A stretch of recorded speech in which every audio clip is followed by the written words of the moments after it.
hope that after thinking about your own meditation practice, discussing it with your fellow retreat participants a little bit this afternoon, that your own practice is clearer to you.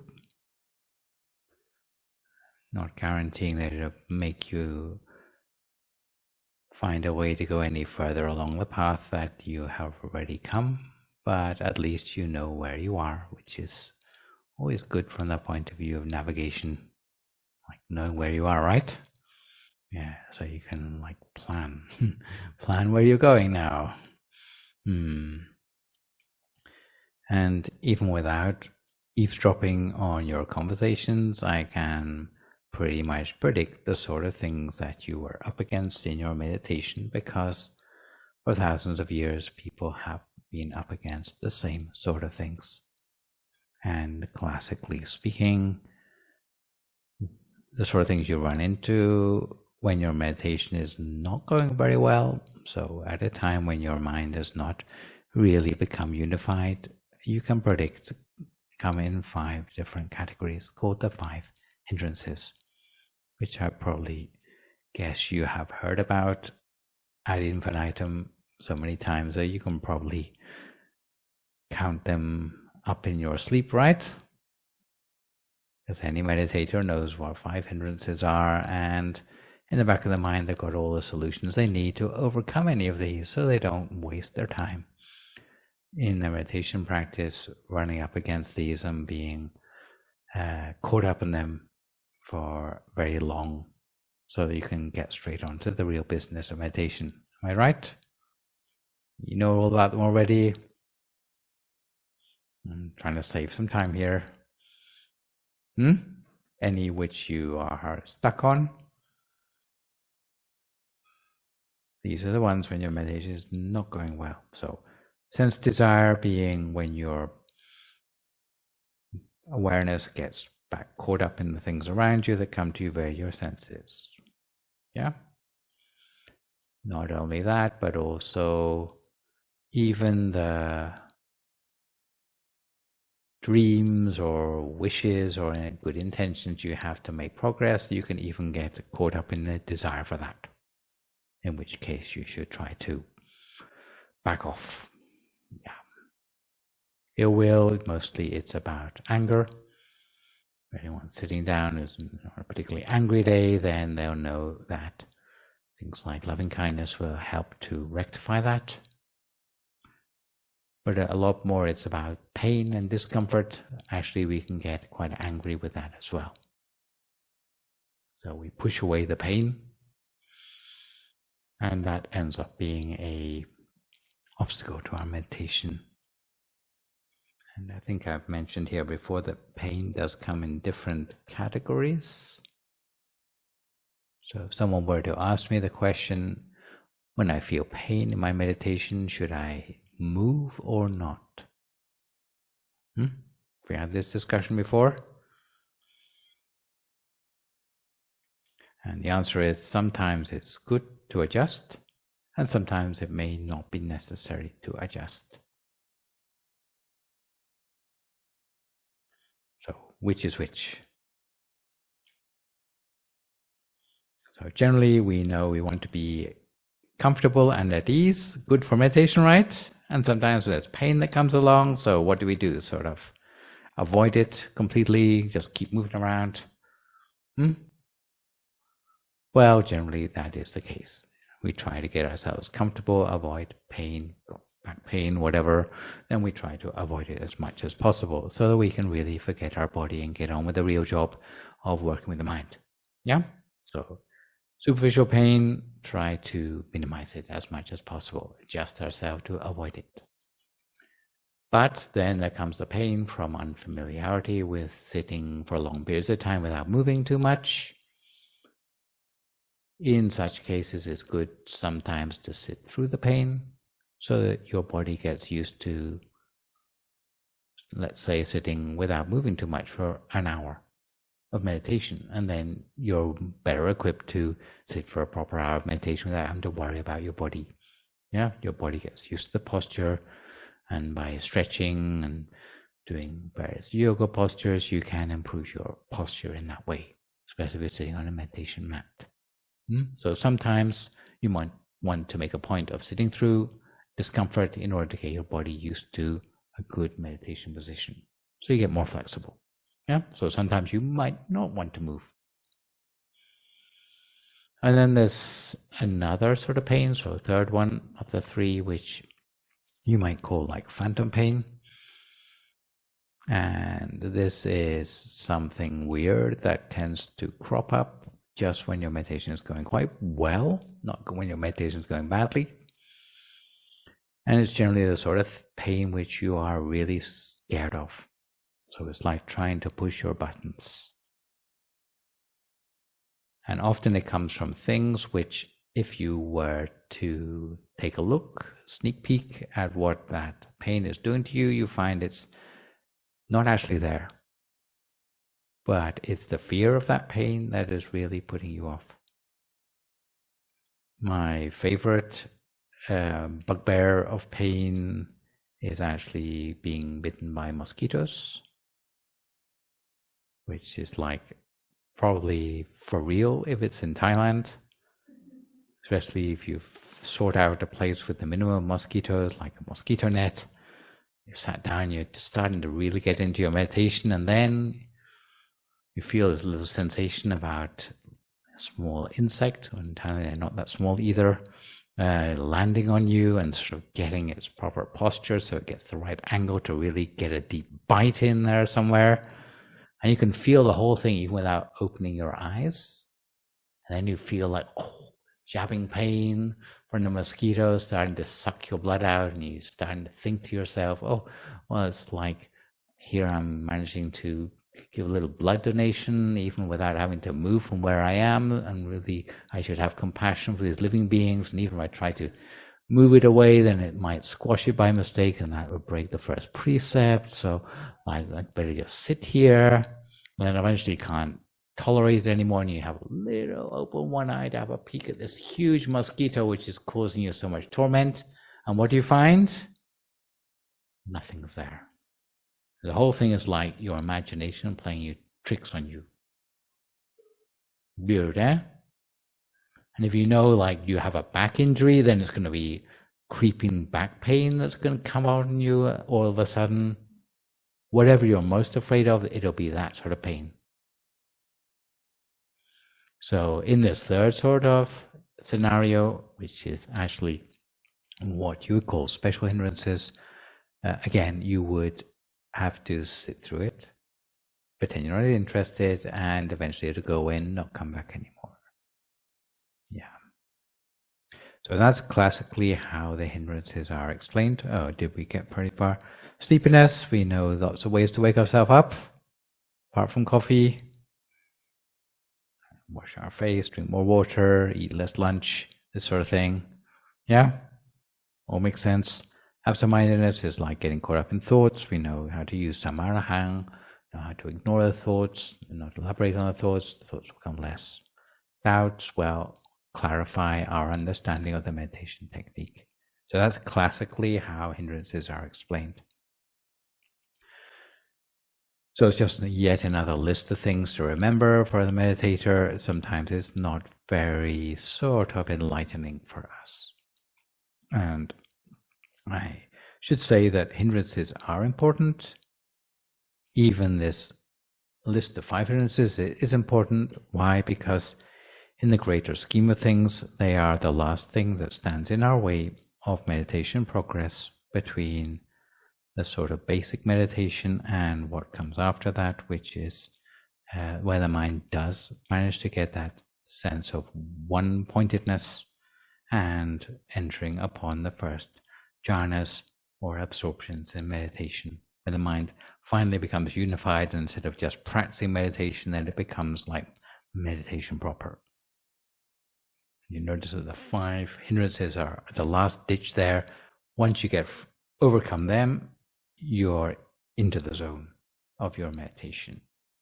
So obviously they are important. This is like classical meditation theory. What I'll talk about today is how this is interpreted. You notice that there's a progression in terms of visual things. That's an indication, okay? But you notice from vague, two-dimensional but stable, something you can enlarge and contract at will until you get something much more three-dimensional, fluid, clear, clear as a crystal. Last thing you see before you overcome the hindrances. Yeah? But for those of you who've been on the DMR training, then they start to explain things in a much simpler and more approachable way. And really they take the same things, but they have rearranged it in a much more easy to understand way, which you might say is something like this. You heard about 4 C's? So what are they? So, what are confidence, conscience. So first one, okay, well, comfort and consciousness together, right?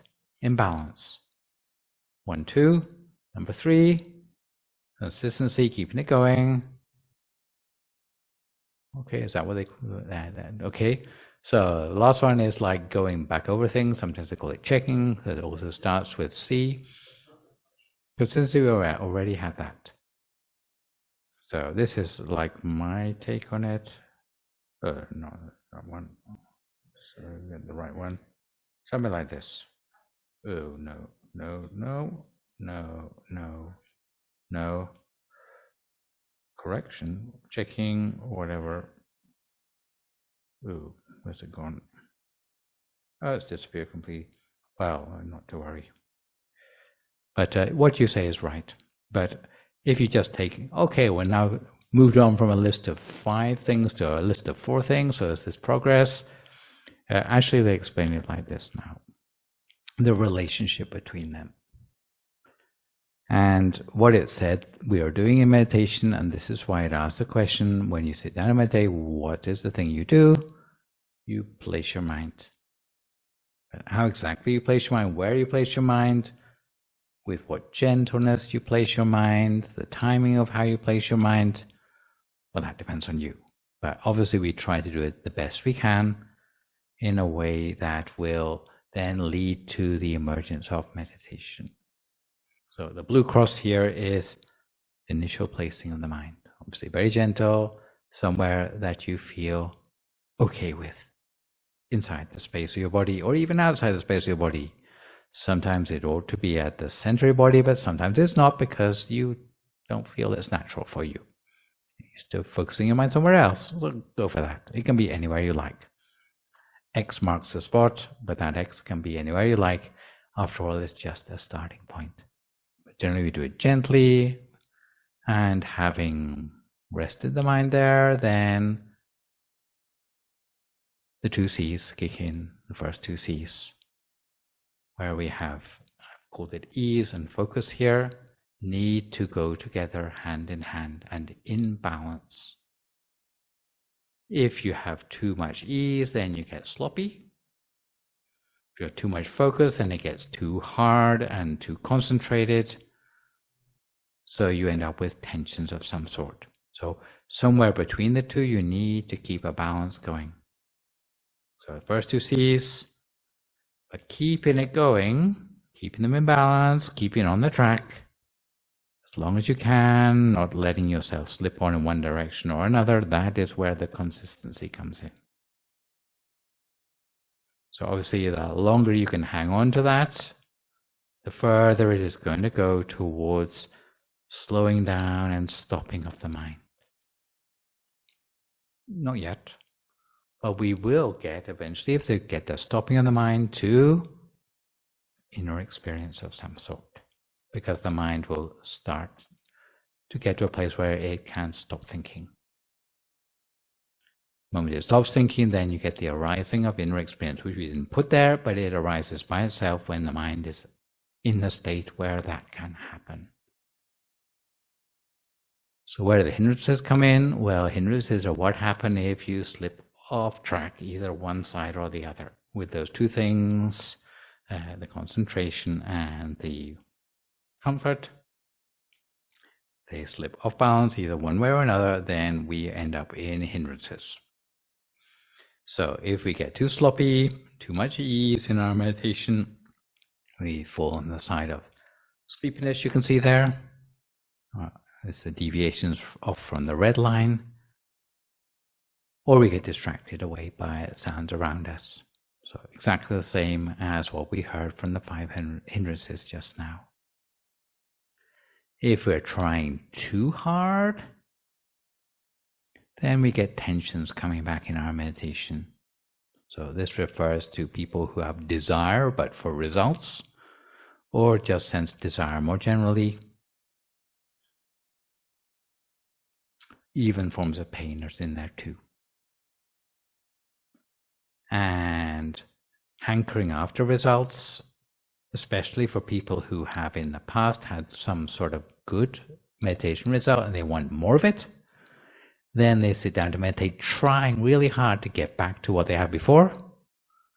And the harder you try, guess what happens? You're setting yourself up to fail. Because you've got this preconceived idea about what your meditation progress is going to be like.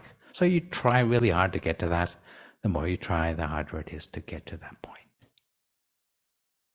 So tension of various sort, either physical, you can see that deviations from the yellow line there, or this like guessing what's going to happen in your meditation, what's going to be around the corner. That's really setting yourself up to fail. So instead of with 5 hindrances here, we end up with like 4 major problems which tend to come up with people trying to meditate, which are fairly predictable. Again, if you know what to do about them, then you can save yourself the trouble. And what they tend to do lately is not to try to come up with some antidote, but just do a reset.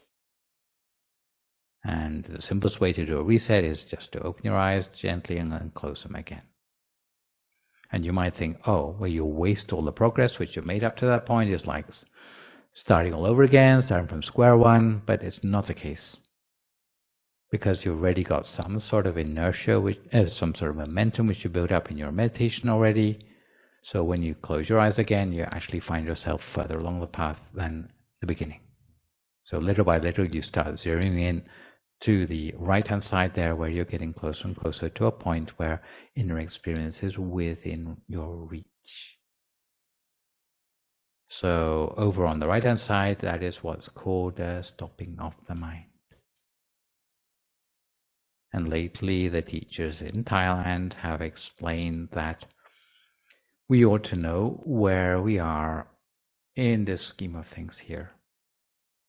This is what, when you say you're checking, or when you're, what was the last 4 of the C's? Consideration of what you have come across in your meditation. This is what you're considering. Where are you in your meditation here?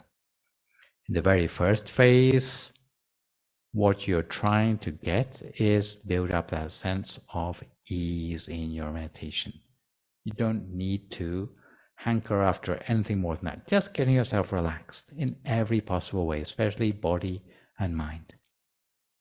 So hence all the very cushy treatment you've had on the meditation retreat, nice food, nice accommodation, nice everything, nothing too strict, not too much discipline.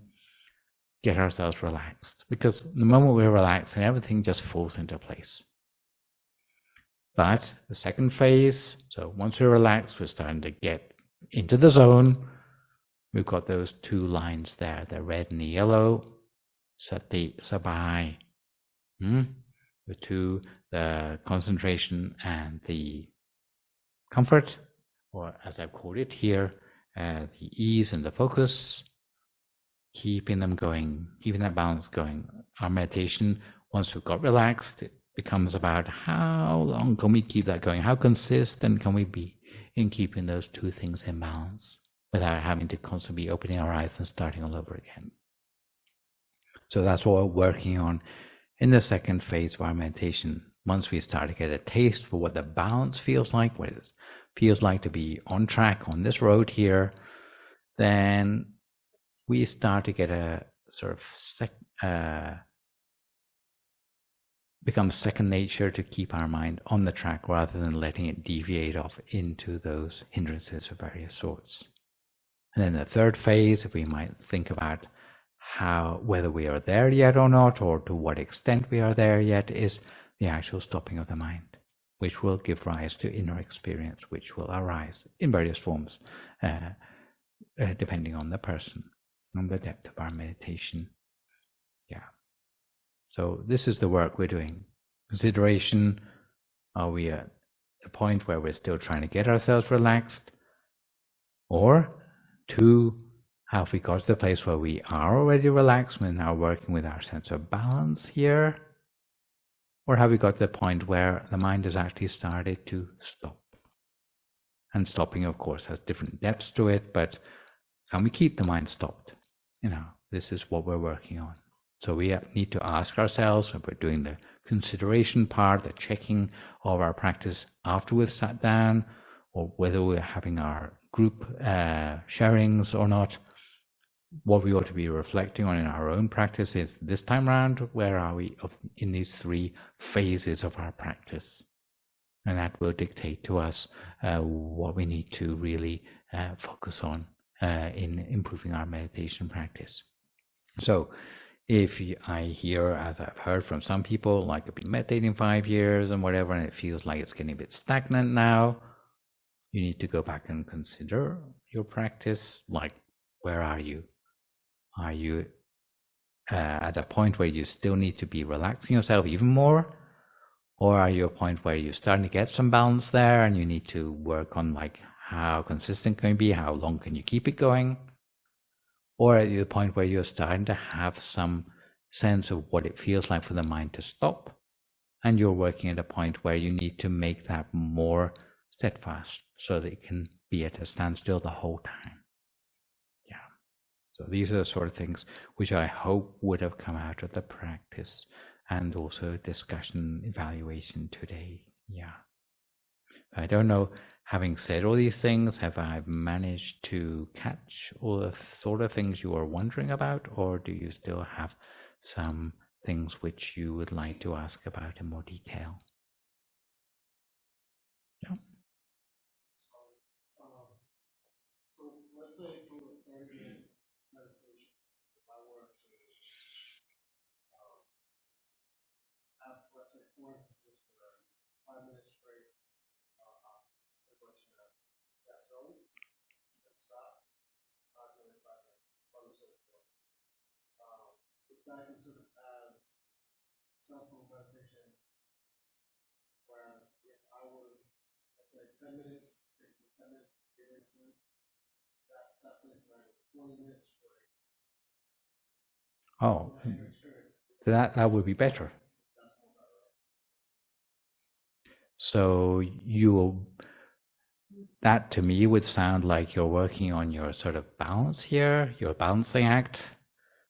So if you can move from the 5 minutes one to like 10 minutes setting yourself up, but you get to go for 20 minutes, then of course that's better, because the possibilities for the mind stopping more securely obviously would be better. So it sounds to me like you're in the phase of the balancing, and you probably know by now what the mind feels like when it stops for a bit. You're starting to get a taste of that, but what can you do to sustain that even further? Yeah. Yes. You start off talking, there's tons of traditions and ways to teach meditation. I know some traditions talk about withdrawing the senses, and they don't necessarily have a focus on the body. In fact, you withdraw the senses. This, we talked about focusing on the center of the body. My practice, I usually don't tend to, it's not in part of my practice to intentionally visualize with the crystal ball. I just go into calmness, and then it feels like a little bit float. And at that point, there's not really have always been the awareness, not necessarily the object of awareness. So at that point, it's almost like going on the body, it's almost like you bring back more of a coarse object and pulling back out. So the message from this is it's not necessary to actually have an object, as long as your mind is not distracted. So what this tells us is that, yes, classically you say, oh, well, have a bright sun shining inside you at the center of your body, have a crystal ball, whatever, got to have it. Don't have it, you've like forgotten something important. But here what it's saying is, if you got the balance, however you get to it, that's great. What works for you, go for it. Even if you want to have your mind focused on the top of your head, that's just great. Or if you want to have a very vague awareness and it's spacious already and it doesn't really have an X anywhere, that's also good if you're in balance. And if it seems to work for you to get in the zone, go for it. And there's no one who would criticize you for that. And the problem with a person who has no focus is if their mind is still wandering. But if you've already got in the zone by your method, then that's fine. Whatever it takes to get to that, that is great. Because obviously it has this sense of balance already achieved for you by whatever you've done to get there. You do more of it, that seems just great. Yeah. And also in instruction, there are a lot of traditions, mid-meditation, come back to the body, sometimes it's instruction. Is it good, maybe cultivate, if any object of awareness exists, make it the body so that we practice staying within the body and grounded throughout our day and throughout the world? Or is it Yeah, for mindfulness, the body is very important to come back to yourself, because the mind does tend to stray, especially outside the meditation practice. But sometimes, to be honest, during the meditation practice, it's as if our body has disappeared anyway. So to come back to the body, actually, it will make the mind sort of more coarse than it has been up to that point by thinking about the body. Because actually the body has gone often at that point and you're just feel rarefied as if you're in empty space. And you should be trying to maintain that further rather than thinking about your physicality. So that would be the right answer.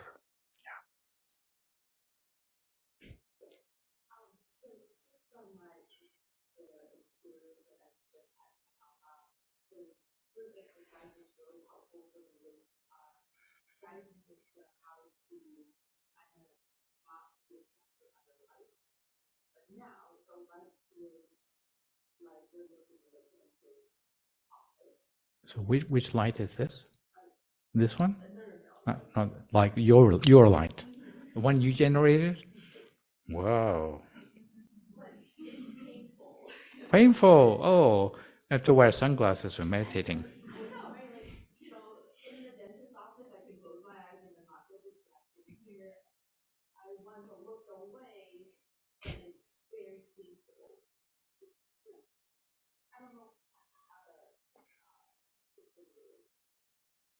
So it seems strange. It's not light that you see with your eyes. Painfully bright. Usually they say it's not that painful. It's more softer. Can't you sort of make it turn down the dimmer a bit?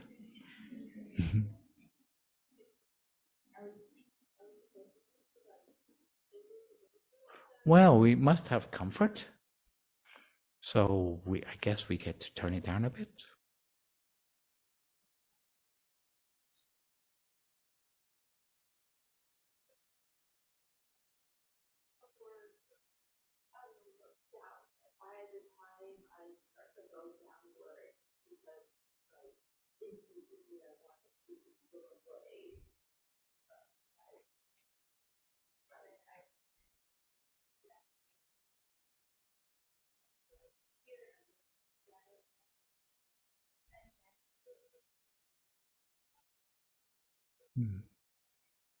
But sometimes it's actually we shouldn't really be using our eyes at all. And if you find you still are for whatever reason, then generally the advice is Imagine that you're looking into the far distance. You're not looking at a particular object anymore. You imagine yourself looking out of like a dormer window into the far, far distance. And yet you're still seeing with your mind. You got that brightness, wherever it is, like out there somewhere. Then you won't get it confused between what you're seeing with your mind and what you're seeing with your eyes. And sometimes making a dissociation between the two may help you to also dissociate from whatever pain you might associate with bright lights, like a welding torch or whatever. Yeah, generally the nature of the light on the inside would be rather different. Sort of shadowless light is sometimes called. Yeah.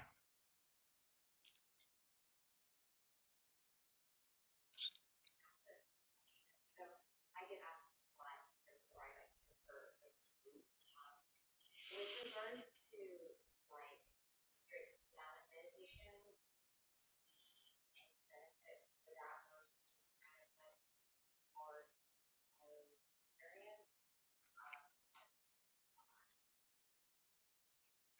Well, I've tried both, and I must admit that in the beginning it was useful simply to get to know become aware of how much time you usually spend thinking. Because it's only when you stop talking to people that you realize how much chatter there still is in your mind. So that was useful to become aware of that. But on the other hand, it is awkward and artificial, and it's probably not leading to a sense of ease because it's like downright inconvenient, especially when you need to get them to pass you the salt. Or you're trying to mime it all out is like even more distracting than like just saying it. So yes, generally we minimize talk, or we try to talk just on like where necessary or on useful matters. So within our tradition, we don't normally do that practice of not talking, but we would become more mindful of what we do say, which generally leads to less being said.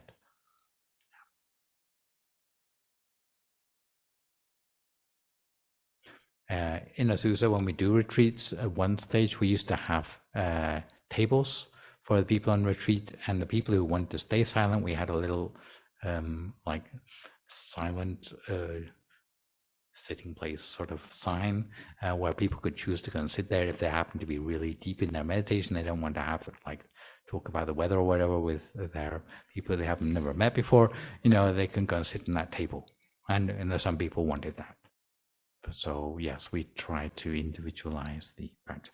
There may come a time in your meditation when you feel you're on like you've got yourself in balance and you don't want to have some frivolous conversation. You might want to do that and sort of try to keep within yourself more. So it is understandable if you come to that point in your meditation where you're trying to keep that balance going a little bit longer. You don't want to have some daft conversation. Yeah.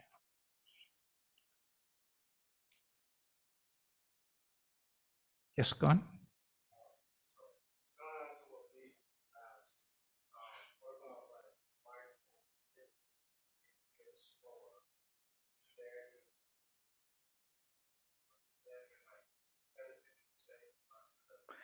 Yeah, our teacher in Thailand says people who